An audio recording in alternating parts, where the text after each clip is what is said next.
हरे कृष्णा कृष्णा हरे हरे, हरे राम राम राम हरे हरे हरे। हरे, कृष्णा कृष्ण कृष्ण हरे हरे, हरे राम राम राम हरे। তো আমরা ভগবদ গীতা পঠন করব। ভগবদ গীতা পঠনের আগে ভগবানকে আমরা একবার স্মরণ করে নেব। ওম নমো ভগবতে বাসুদেবায়। ওম নমো বাসুদেবায়। ওম ভগবতে বাসুদেবায়। আপনাদের সকলকে একবার মিউট করে দিই, যার যখন প্রয়োজন হবে আনমিউট করে বলবেন, আনমিউটের অ্যাক্সেস থাকলো আপনাদের কাছে। আর আমরা প্রতিদিনের ন্যায় আমরা ভগবদ গীতা পঠন করছি। আর ভগবদ গীতা ভগবানের মুখনিসৃত বাণী। এই একই কথা আপনাদের শোনাতে শোনাতে আমরা 18 নম্বর অধ্যায়ের মোটামুটি শুরু, 18 নম্বর অধ্যায়ের অনেকটাই ভিতরে প্রবেশ করে গেছি। তো 18 নম্বর অধ্যায় কি? 18 নম্বর অধ্যায় হচ্ছে সমস্ত ভগবদ গীতার একটা সামারি স্বরূপ, বা আলাদা আলাদা অধ্যায়ে আলাদা আলাদা কথা শুনেছি। অ্যাকচুয়ালি ভগবদ গীতা কি? ভগবদ গীতা ভগবানের উপনিষিত বাণী। কুরুক্ষেত্রের যুদ্ধক্ষেত্রে অর্জুনকে জ্ঞান দিয়েছিলেন ভগবান, সেই জ্ঞান ভগবদ গীতা রূপে আমাদের কাছে উপস্থিত। আর এই ভগবদ গীতা যেহেতু ভগবানের স্বয়ং মুখনিসৃত বাণী, তাই ভগবদ গীতা ছাপানো বা প্রিন্টেড ফর্মে আর ভগবানের মুখের বাণীর মধ্যে কোনো পার্থক্য নেই। আর আরেকটি কথা কি জানি, ভগবানের বাণী আর ভগবানের মধ্যে কোনো পার্থক্য নেই। সুতরাং লজিক্যালি, তার্কিক ভাবে বলতে গেলে ভগবদ গীতা আর ভগবানের মধ্যে কোনো পার্থক্য নেই। ভগবান আমাদের সামনে যখন প্রিন্টেড ফর্মে থাকে তখন সেটা হচ্ছে ভগবদ গীতা। আর ভগবদ গীতার গ্রন্থের অর্থ বা এই জ্ঞান সংগ্রহণের প্রধান যেটা বৈশিষ্ট্য বা গুণ থাকতে হবে একজনের মধ্যে, ভগবদ গীতার জ্ঞান পেতে গেলে যে গুণটি থাকতে হবে সেটি হতে হবে শ্রদ্ধা। ভগবানের প্রতি অত্যন্ত শ্রদ্ধা থাকতে হবে। এবং শ্রদ্ধা মানে হচ্ছে বিশ্বাস। বিশ্বাস থাকতে হবে ভগবানের প্রতি। আর এটা জানতে হবে, ঈশ্বরা পরম কৃষ্ণ সচ্চিদানন্দ বিগ্রহ অনাদিরাদি গোবিন্দ সর্ব কারণ কারণম। ঈশ্বর, আহ ঈশ্বর সর্বকারণম, অনাদিরাদি গোবিন্দ সর্বকারণ কারণম। ভগবানকে কি বলছে? ঈশ্বর পরম কৃষ্ণ সচ্চিতানন্দ বিগ্রহতা। সচ্চিতানন্দ মতলব মানে হচ্ছে সৎ, চিত আর আনন্দ। এই তিনটে। সৎ মানে হচ্ছে যেটার কখনো নষ্ট হয় না, চিরকাল থাকবে, সেটা হচ্ছে সৎ। চিত, চিত কথার অর্থ হচ্ছে জ্ঞান, যেটা জ্ঞানে পরিপূর্ণ। আর আনন্দ, মানে সব সময় আনন্দময়। তাহলে ঈশ্বর কেমন?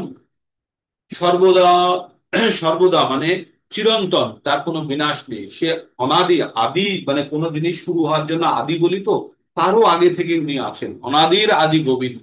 আর গোবিন্দ কথার অর্থ হচ্ছে তিনি আনন্দ দান করেন। কিভাবে? আমাদের সকলের তিনি গোবিন্দ, আমাদের সকলকে আনন্দ দান করেন, তাই ভগবানের নাম হচ্ছে গোবিন্দ। ও মানে হচ্ছে আমাদের ইন্দ্রিয় সমূহ, আর ইন্দ্রিয়কে যে আনন্দ দান করে সেটা হচ্ছে গোবিন্দ। তো আমাদেরকে সর্বতোভাবে আনন্দ দান করেন ভগবান, কিন্তু আমাদের সেই আনন্দ গ্রহণ করার আমাদের ক্ষমতা অর্জন করতে হবে, তার প্রতি গভীর বিশ্বাস রয়েছে।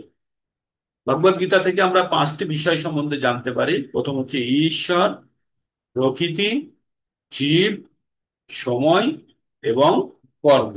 এর মধ্যে কর্ম হচ্ছে এই চারটের মধ্যে থেকে একটু আলাদা। এই কর্মের উপরে নির্ভর করে যে মানুষের কি গতি হয়।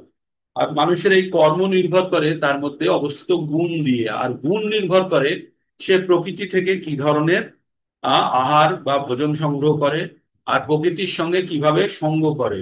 সে যেমন সঙ্গ করবে তেমন গুণ তার মধ্যে বর্তাবে। তাছাড়াও যেমন আহার গ্রহণ করবে তেমনও গুণ তার মধ্যে থাকবে। তাই আমাদের সবসময় কৃষ্ণ প্রসাদই গ্রহণ করা উচিত।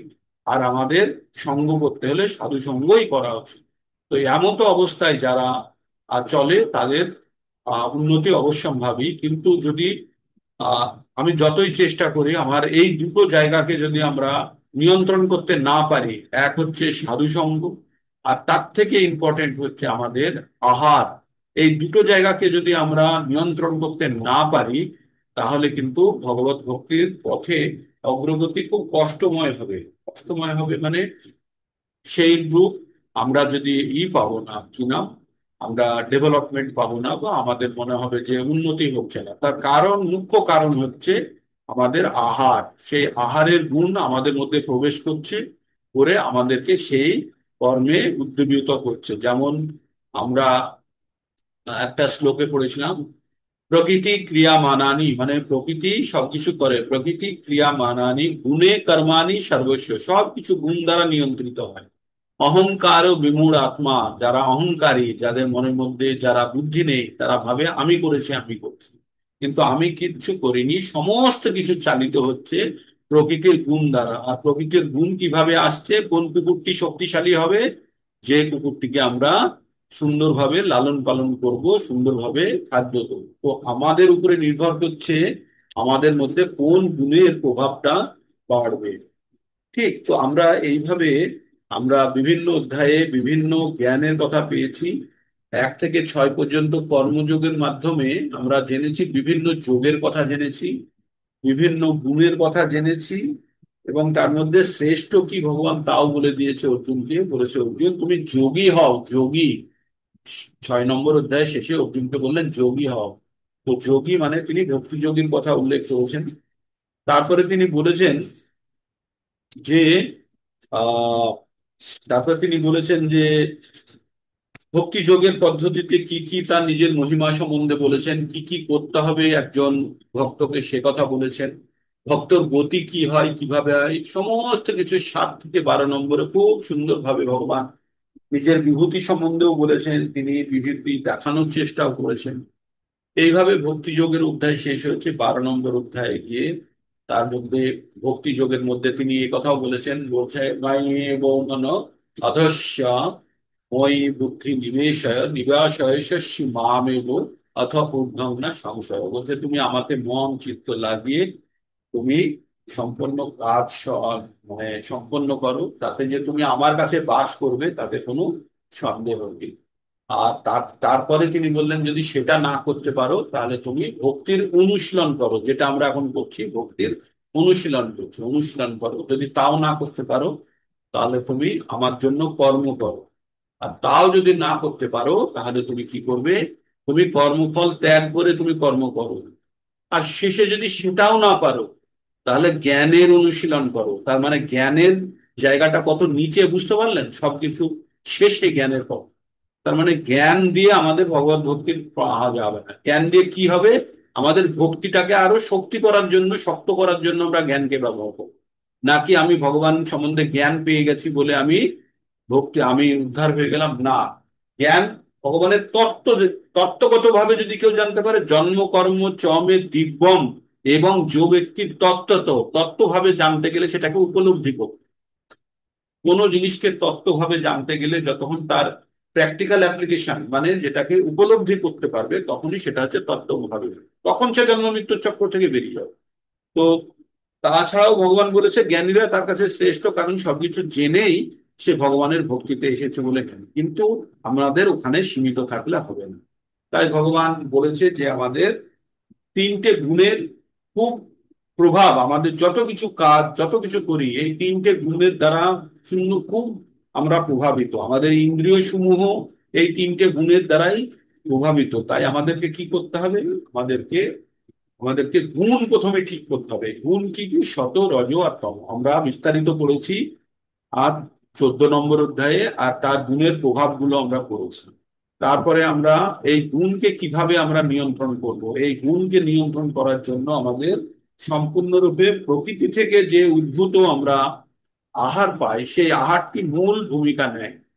তাই আমরা কোনো অবস্থাতে রজগুণ বা তমগুণের কুকুরকে জিততে দেব না। তাহলে কি করতে হবে? রজ এবং তমগুণের কুকুরকে খাদ্য দেওয়াই বন্ধ করে দিতে হবে। আর অধিক থেকে অধিক খাদ্য কাকে দিতে হবে? আমাদেরকে শতগুণের কুকুরটাকে। যারা যে 3টে কুকুর মারামারি করছে আপনাদের বলি, তো শতগুণের আমাদের যে গুণ আছে সেইটাকে আরো শক্তিশালী করার জন্য যত্নশীল হতে হবে, এবং আমাদেরকে সব সময় রজ এবং তমগুণ থেকে দূরে থাকতে হবে। তবেই আমরা সাত্ত্বিক স্তরে পৌঁছতে পারবো, এবং সাত্ত্বিক স্তরে পৌঁছানোর পরে আমাদের অ্যাকচুয়াল ভক্তি শুরু হবে।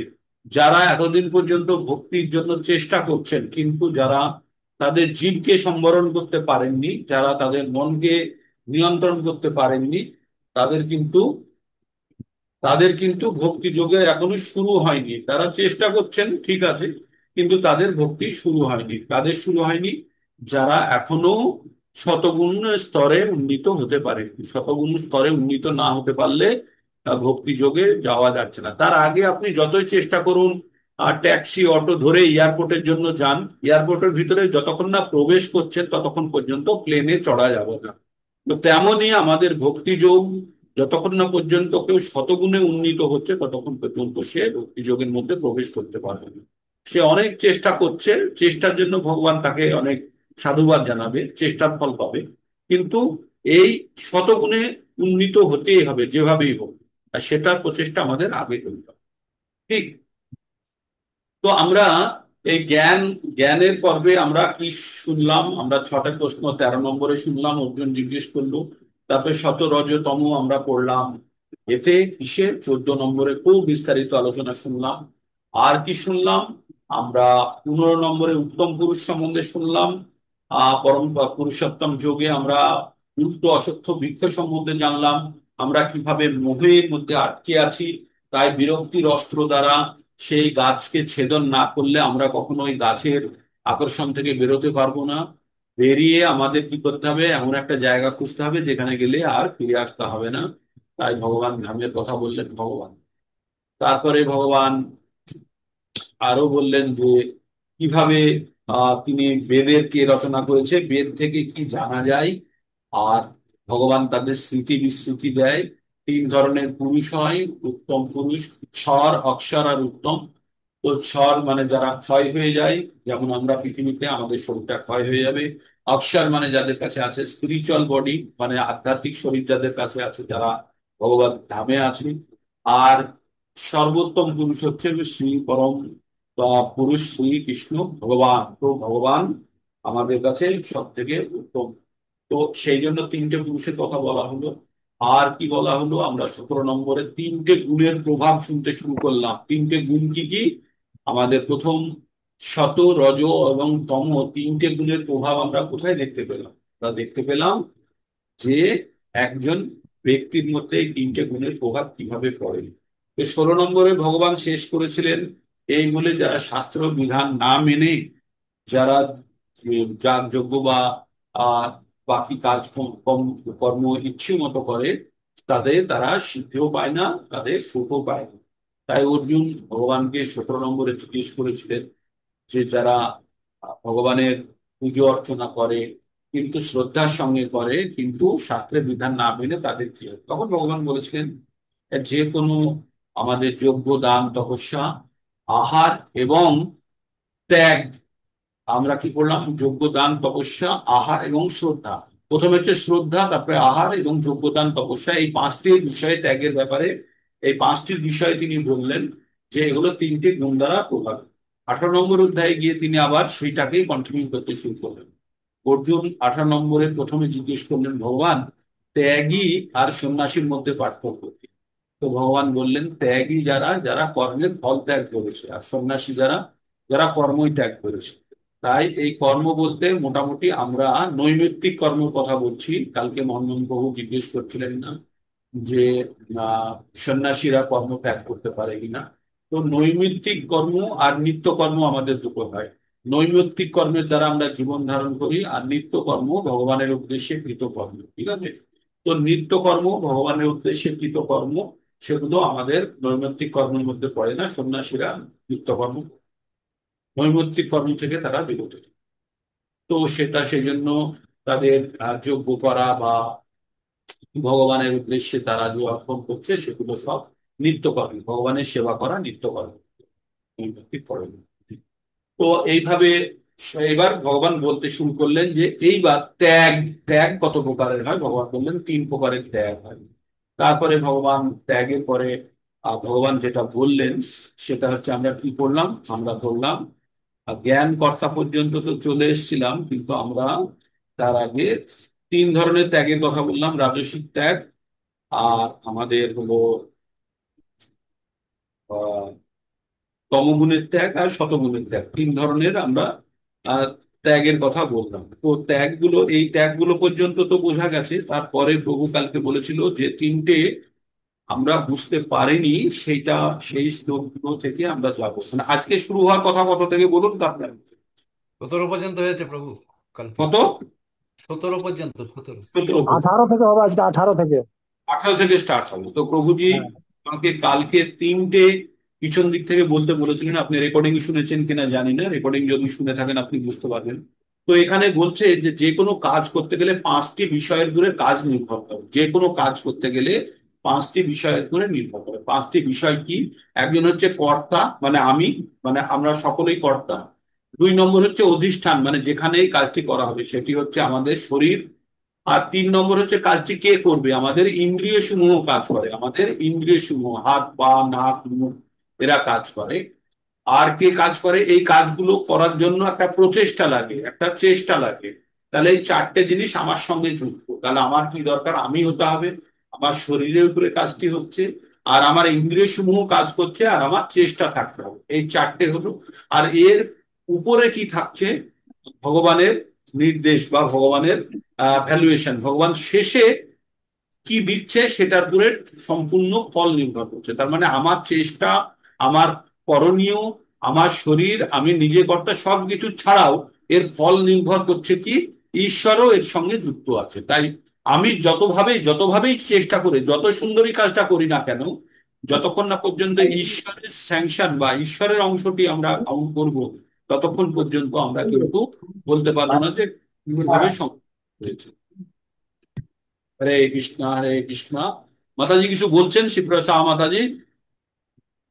হরে কৃষ্ণ, হরে কৃষ্ণ, কৃষ্ণ কৃষ্ণ হরে হরে, হরে রাম, রাম রাম। তো আমরা পাঁচটি বিষয় সম্বন্ধে আমরা এই পাঁচটি বিষয় দিয়ে আমরা করি। এবার কি বলছে যে আমরা কোনো কাজ করতে গেলে তিনটে জিনিস দিয়ে কাজটা করা হয়। এক হচ্ছে মন, আর এক হচ্ছে বাক্য, আর এক হচ্ছে কায়, মানে আমরা শরীর দিয়ে কাজ করি, হাত পা দিয়ে কাজ করি। দুই হচ্ছে মুখ দিয়ে কাজ করি। অনেকে, প্রধানমন্ত্রী এখানে বসে আছে, যুদ্ধ কারা করছে? সৈন্যরা করছে। নির্দেশকে দিচ্ছে? প্রধানমন্ত্রী দিচ্ছে। প্রধানমন্ত্রী গিয়ে কি বন্দুক ধরে বলছে এইভাবে চালাও? না, ওইখান থেকে বললো হ্যাঁ চালাও, বাস শুরু হয়ে গেল। তাই না?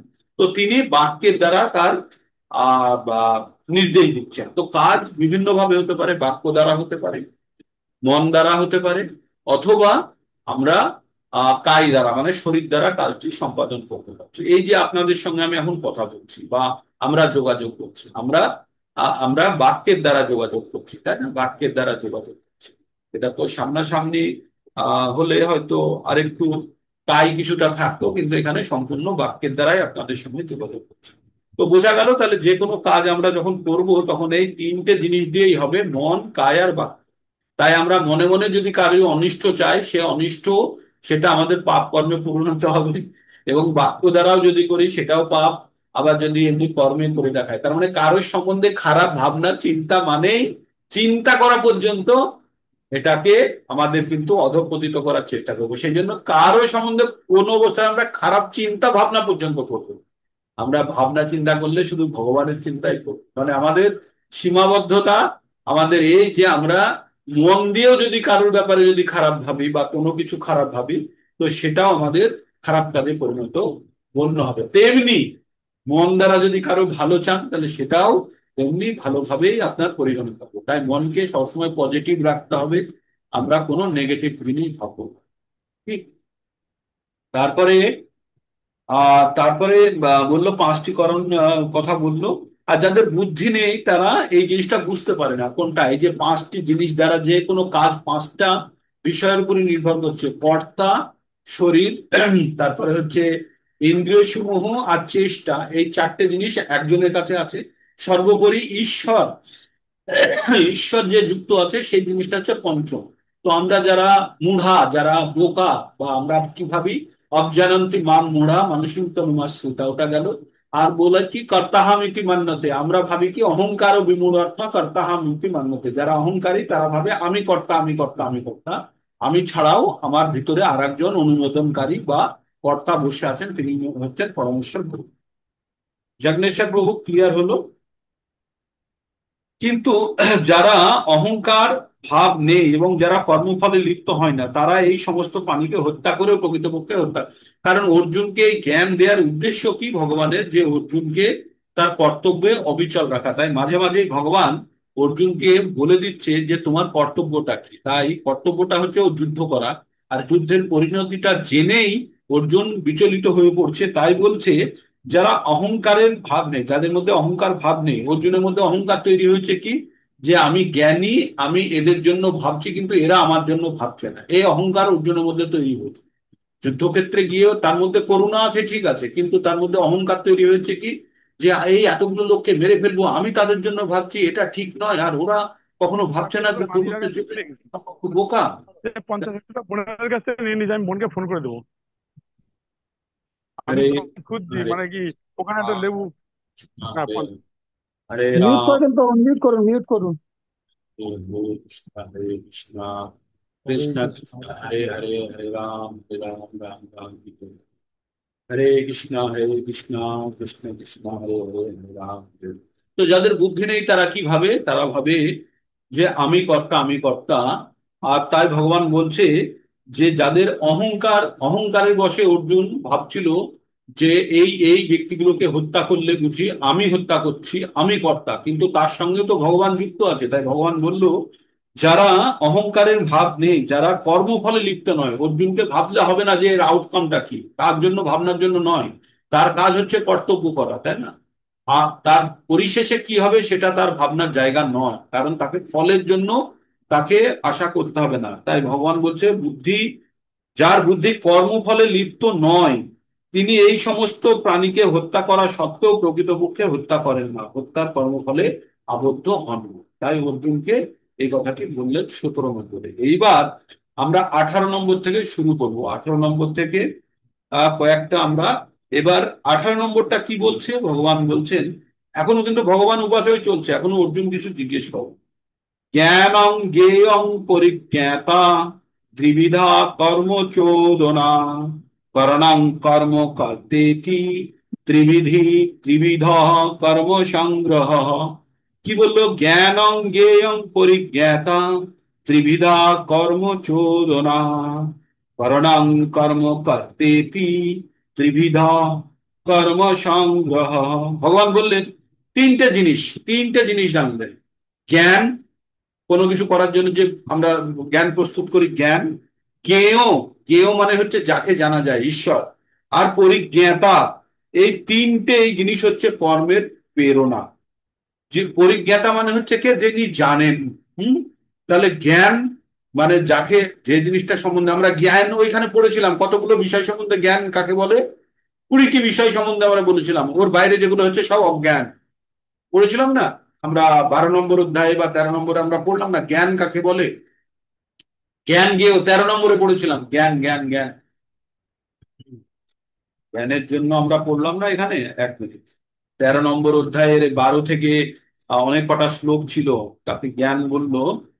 এইবার 12 নম্বরে কোথায়, 12 নম্বর, 13 নম্বর অধ্যায়ের ওই যে 4টে শ্লোক আমরা একসঙ্গে পড়লাম। 1 মিনিট আপনাদের পড়ে দিচ্ছি, 8 থেকে 12। অমানিত্যম অদম ধিক্তম অহিংসা ক্ষান্তির আর্জবম আচার্য উপশনং শৌচং স্থৈর্য আত্ম বিনিগ্রহ ইন্দ্রিয়স্থেষু বৈরাগ্য মন অহংকার এব চ জন্ম মৃত্যু জরা ব্যাধি দুঃখ দোষানুদর্শনম আসক্তিরনবিষ্যঙ্গ পুত্রদার গৃহদেশু নিত্যং চ সমতিক্তং ইষ্টনিষ্ট উপপত্তিষু বিবিক্ত মই চ অনন্য যোগেন ভক্তির অব্যভিচারিণী বিবিক্ত দেশে সেবিত্তম অরতির জন সংসদি আধ্যাত্ম জ্ঞানং নিত্যত্বং তত্ত্ব জ্ঞানার্থ দর্শনম এতজ জ্ঞানম ইতি প্রোক্ত অজ্ঞানম যথা অন্যথা। ঠিক আছে, এটা শেষে লেখা আছে। তো এই উপরের গুলো সব জ্ঞান, আর এর বাইরে যা কিছু হচ্ছে সব অজ্ঞান। ঠিক তো, তাহলে ভগবান এখানে কি বললেন? এখানে সেই জ্ঞানের কথা বলছেন। জ্ঞান আর জ্ঞেয়, জ্ঞেয় হচ্ছে জ্ঞানের বস্তু, যে সম্বন্ধে জ্ঞান আমাদের অর্জন করতে হবে সেটা হচ্ছে জ্ঞেয়। আর পরিজ্ঞাতা, যিনি জানেন। তো বলছে জ্ঞান, জ্ঞেয়, পরিজ্ঞাতা, এই তিনটে জিনিস হচ্ছে কর্মের প্রেরণা। করণ, কর্ম, কর্তা, তিনটে কর্মের আশ্রয়। তিনটে কর্ম, আমরা যে কোনো কাজ করি তার আশ্রয়স্থল কোথায়? আমরা একটা জিনিস জেনেছিলাম না, যে কামের আশ্রয়স্থল কোথায়? আমাদের মন, বুদ্ধি আর ইন্দ্রিয় সমূহ কামের আশ্রয়স্থল। তেমনি এই কর্মের আশ্রয়স্থল কোথায়? কর্ম কোথায় থেকে হয়? করণ, যেটা দিয়ে করা হয়। কর্ম আর কর্তা, এই তিনটে হচ্ছে কর্মের আশ্রয়স্থল। কর্ম না হলে, কর্তা না হলে কর্ম হবে না। যেটা দিয়ে কর্মটা করব সেটা না হলে কর্ম হবে না। আর কর্মের সাবজেক্ট না থাকলে কর্ম হবে না। তাই কর্ম সম্পাদনের জন্য তিনটে জিনিস লাগছে। কি হচ্ছে? কর্মটা জানতে হবে প্রথমে, তারপরে করণ যেটা দিয়ে আমরা করব, আর কর্তা থাকতে হবে। আর এর সঙ্গে ওই যে আমরা পাঁচটি জেনেছিলাম, পাঁচটি বিষয় কি জেনেছিলাম? পাঁচটা: কর্তা, স্থান, কর্তা, স্থান, আর করণ, এখানে করণ যেটা বলছে ইন্দ্রিয় সমূহ, আর চেষ্টা, আর শেষে ভগবান দৈবিক সাপোর্ট। আর এখানে বলছে যে কোনো কাজের আশ্রয়স্থল কত, যে কোনো কাজ কোথায় আশ্রিত হয়? করণ মানে উপকরণ, যা দিয়ে কাজটি করা হয়, কর্ম, আর হচ্ছে কর্তা। কর্তা নাহলে এই তিনটে জায়গায় নিল। তো এখানে একটু পড়ছি, আপনারা শুনুন। জ্ঞান, জ্ঞেয়, জ্ঞাতা, এই তিনটের অনুপ্রেরণায় আমাদের সমস্ত দৈনন্দিন কার্য সাধিত হয়। কর্মের সহায়ক উপকরণাদি কর্ম এবং কর্মের কর্তা, এদের বলা হয় কর্মের আশ্রয়। মানুষের যে কোনো কাজ কর্মেই এই উপাদানগুলি থাকে। কাজ করার আগে সকলের উদ্দীপনা থাকে। উদ্দীপনা মানে উৎসাহ, যাকে বলা হয় অনুপ্রেরণা।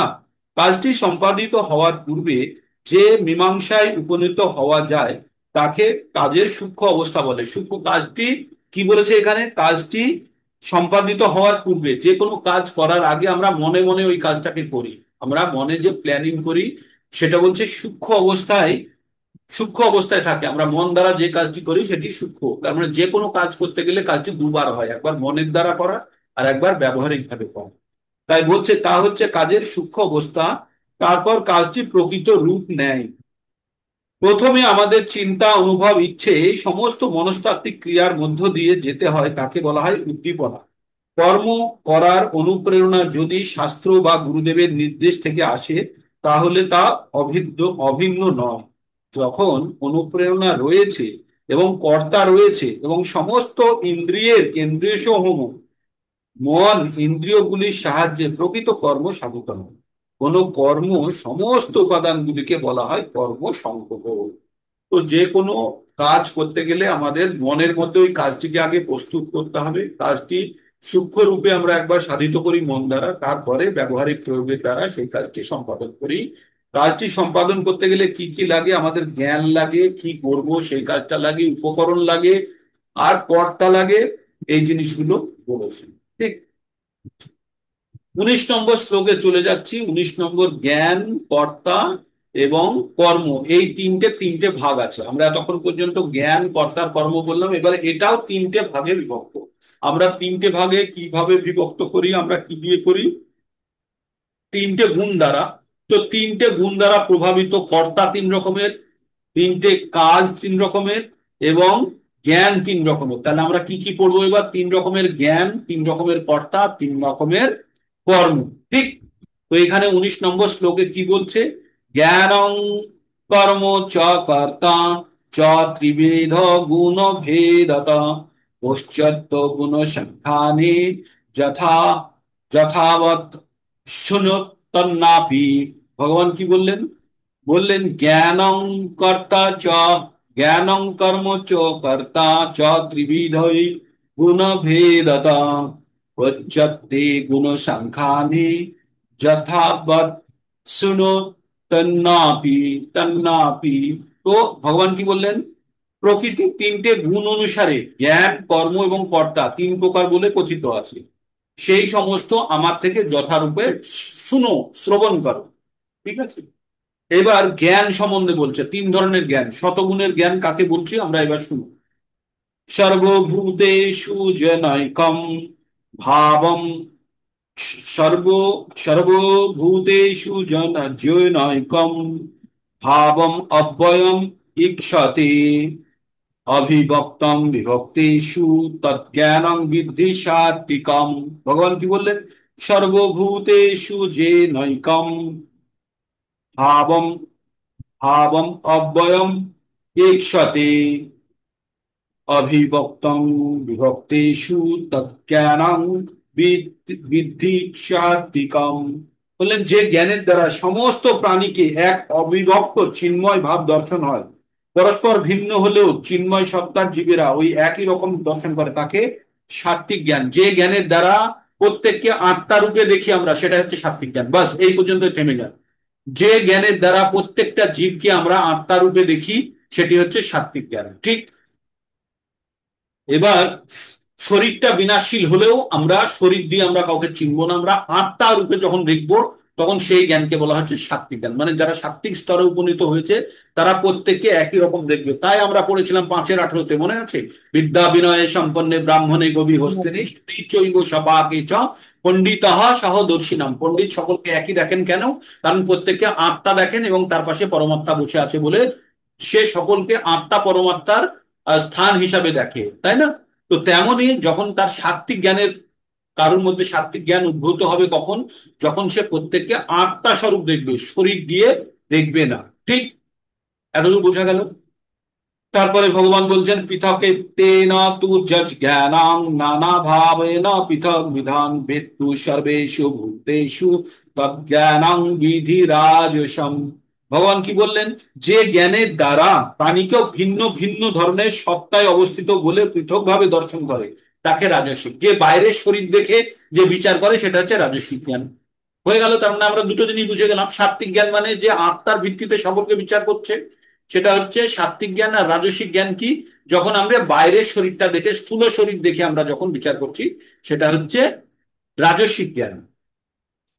যত্তু কিৎসন্ন বেদিস বেদ যত্তু কিৎসন্নবৎ একস্মিন সত্যম অহি অহৈতুকম সত্যম অহিতকম যত্তু কিৎসন্নবৎ একস্মিন কার্যে আসক্ত কার্যে সত্যম অহৈতুকম অত অতথা অত অতত্বাবৎ অতত্বাবৎ অল্পম চ তত্তামসং উদাহিতম যত্তু কৃষ্ণ যত্তু কৃষ্ণবৎ একস্মিন কার্যে সক্তম অহৈতুকম অতত্থ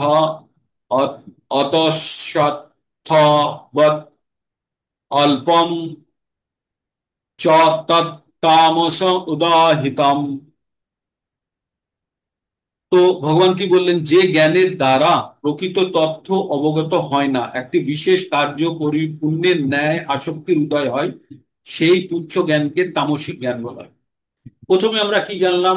যে সকলকে আত্মা দেখে সেটা সাত্বিক জ্ঞান। যে শরীরকে শরীর দেখে, বাহ্যের স্থূল শরীর দেখে, সেটা হচ্ছে রাজসিক জ্ঞান। আর তামসিক জ্ঞানকে, তামসিক জ্ঞান হচ্ছে যে প্রকৃত তথ্য অবগত না হয়ে একটি বিশেষ কার্যে পরিপূর্ণের ন্যায় আসক্তির উদয় হয়। ও না আত্মা দেখলো না শরীর দেখলো, ও নিজের উদ্দেশ্যে যেটা ভাবলো সেটা দেখলো, তখন তাকে তামসিক জ্ঞান বলে। সে আত্মাও বুঝতে পারলো না, সে শরীরও বুঝতে পারলো না, সে শরীরের মধ্যে নিজের ইচ্ছা পূর্তির মধ্যে কি দেখতে পাচ্ছে সেটা। সে যদি একটা ছাগল দেখলে তার ভিতরে আত্মাও দেখলো না, ছাগলের শরীরও দেখলো না, সে দেখতে পেলো কি? সে যেন একটা মাংসের পিণ্ড, সেটাকে রান্না করে খাবে। সে মুরগি দেখলে ভাবলো কি? সে মাংসের পিণ্ড রান্না করে খাবে। এই এই ধরনের। সে মানুষকে দেখলে কি ভাবলো? সে ভোগের বস্তু হিসাবে সে মানুষকে দেখলো। সে শরীর দেখলো না, আত্মা দেখলো না, কিছুই দেখলো না। তো এই ধরনের তুচ্ছ জ্ঞান যাদের কাছে, তারা ভাবছে তামসিক। তারা শুধু ভাবে, তারা কিসের জন্য তামসিক? তামসিক মানে হচ্ছে তাদের অজ্ঞানতার অন্ধকারে তারা ডুবে আছে। ঠিক।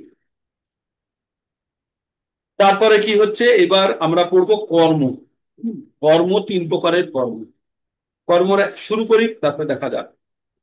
নিয়তং সঙ্গরহিতম নিয়তম সঙ্গরহিতম অরাগ দেশত অরাগ দেশতঃ কীর্তম নিয়তং সঙ্গরহিতম অরাগ দেশত কীর্তম অফলাপ্রেষু অফলাপ্রেপ্য শূন্য কর্ম যৎ সাত্বিকম উচ্যতে সাত্বিক উচ্যতে নিয়তং সঙ্গরহিতম আগত রহিতম নিয়ত সঙ্গীত রহিতম রাগম দেশত কীর্তম অফলাপ্রেপ্সুনা কর্ম যৎ সাত্বিক যৎ সাত্বিকম মুচ্যতে, যৎ সাত্বিকম উচ্যতে, একসঙ্গে হলে মুচ্যতে হবে, যৎ সাত্বিকম মুচ্যতে নিয়তম সঙ্গরহিতম রাগ দেশত কীর্তম অফলাপ্রেপ্সুনা কর্ম যৎ সাত্বিকম উচ্যতে। তো বললেন ফলের কামনা শূন্য আসক্ত রহিত রাগ দেশ বর্জন পূর্বক যে নিত্যকর্ম অনুষ্ঠিত করে তাকে বলা হয় সাত্বিক কর্ম। মানে ফলের আশা নেই, রাগ দেশ কোনো কিছু নেই, সবকিছু বর্জন করে যে কার্য করা হয় তাকে বলা হচ্ছে সাত্বিকম উচ্যতে, তাকে সাত্বিক কর্ম বলা হয়। ঠিক আছে। নিয়ত কর্ম, নিয়ত কর্ম কি? আমাদের যে কর্ম আমাদের আমাদের নিত্য কর্ম, মোটামুটি নিত্য কর্মটা আমাদের অবশ্যই নিয়ত কর্ম, তার সঙ্গে নৈমিত্তিক কর্ম কিছু নিয়ত থাকে। যদি সেটা নিত্য কর্মের উদ্দেশ্যে নৈমিত্তিক কর্ম করা হয় তাহলে সেটাকে নিয়ত কর্ম বলা হবে। ঠিক আছে। শাস্ত্রীয় নির্দেশ অনুসারে সমাজে বিভিন্ন বর্গ এবং আশ্রম ব্যবস্থার পরিপ্রেক্ষিতে বিধিবিরুদ্ধ বৃত্তিমূলক কর্মাদি অনাসক্ত ভাবে বা কর্তব্য শূন্য ভাবে সম্পাদিত হওয়ার অনুরাগ বা বিদ্বেষ মুক্ত হয়ে কৃষ্ণ ভাবনায় পরমেশ্বরের বিধিবিধানের উদ্দেশ্যে তৃপ্তি বা স্বীয় উপভোগ রহিত এই ধরনের সাধিত কর্মকে সাত্বিক কর্ম বলা হয়। তাহলে সাত্বিক কর্ম কি হলো? যে আমরা নিত্য কর্ম করব, আর সেটি নিত্যকর্ম সবসময়তেই সাত্বিক কর্ম। আর নৈমিত্তিক কর্ম যদি করি, নৈমিত্তিক কর্মটারও যেন পারপাস থাকে নিত্যকর্মকে সাহায্য করা, তখনই সেটা সাত্বিক কর্মরূপে পরিণত হবে।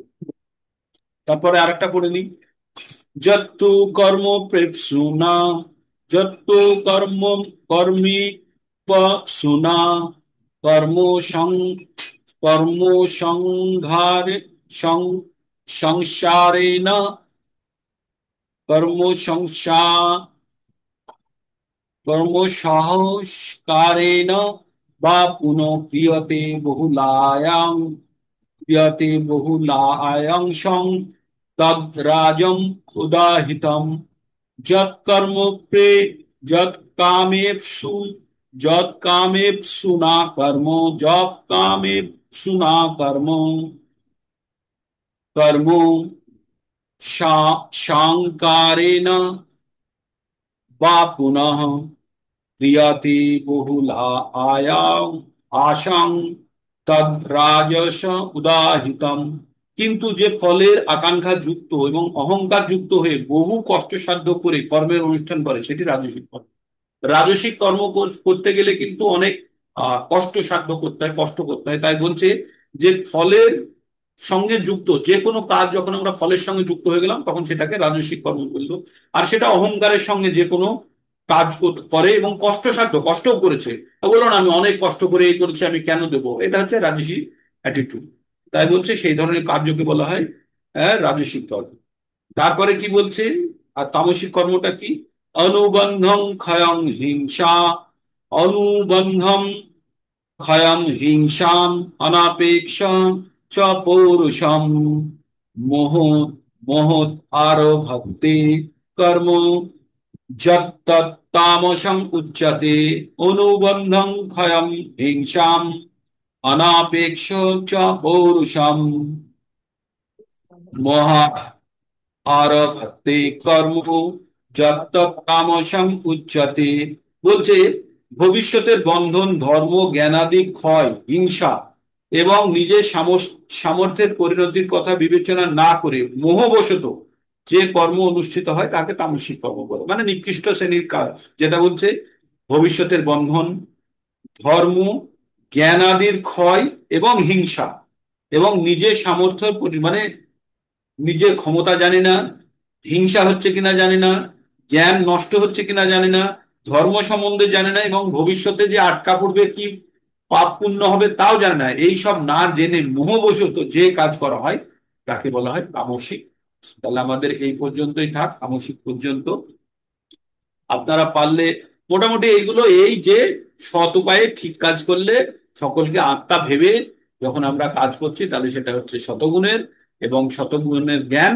আর যখন আমরা শরীর ভেবে শারীরিক কষ্ট অহংকার বশত করছি সেটা হচ্ছে তম, এই রাজ। আর তম মানে হচ্ছে অজ্ঞানতার দ্বারা নিজের কি করছি না করছি সেটাও ভালোভাবে জানে না, মোহ অবস্থায় যেটা করছে সেটা হচ্ছে তম। এই মোটামুটি বেসিক গুলো জেনে রাখুন। এগুলো পরবর্তীতে যখন আবার পুনরায় পাঠ করবেন তখন দেখবেন আবার ক্লিয়ার হচ্ছে।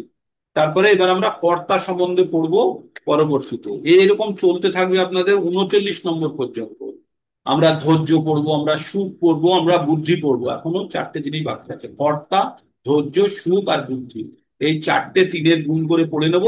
তারপরে আবার অন্য সেকশনে প্রবেশ করব, যেখানে ভগবান আবার অন্য বিষয় জ্ঞান দেবে। তো এই জিনিসগুলো মোটামুটি একটা আমাদের ধারণার মধ্যে থাকে।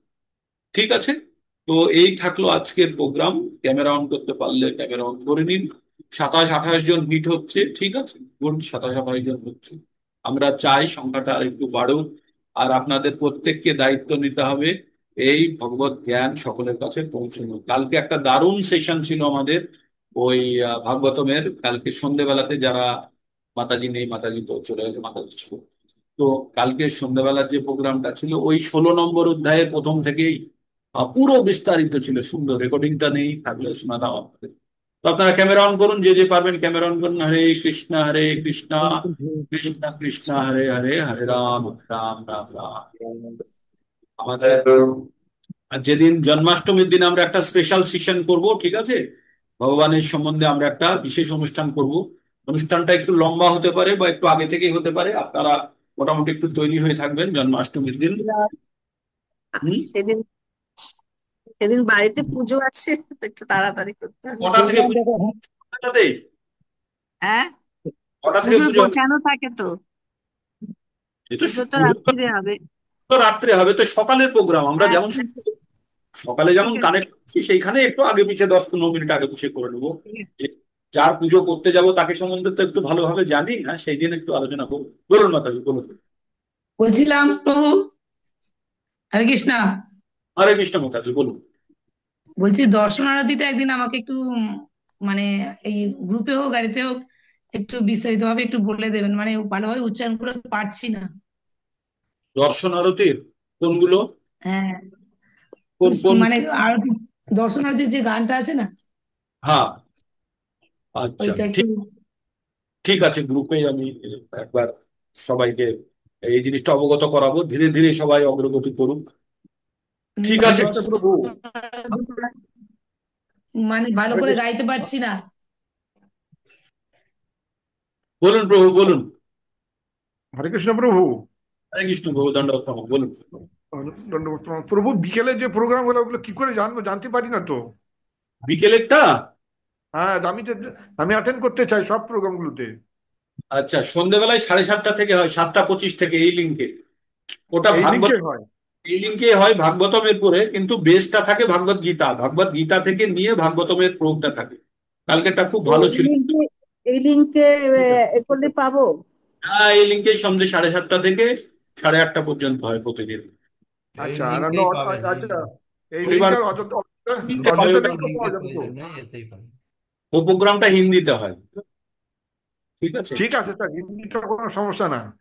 ঠিক আছে, ঠিক আছে, জয়েন করুন না, শুনুন। শুনতে শুনতে পরিশুদ্ধ করুন হবে। যাদের কাছে সময় আছে তারা যুক্ত হতে পারেন। ঠিক আছে। ঠিক আছে, তো আজকে এখানে ঠিক আমরা আছে। বিরাম। আর কালকে আমরা সেই একই সময়ে যুক্ত হব। তো আপনারা ভালোভাবে ভক্তি করুন। হরে কৃষ্ণ, হরে কৃষ্ণ, কৃষ্ণ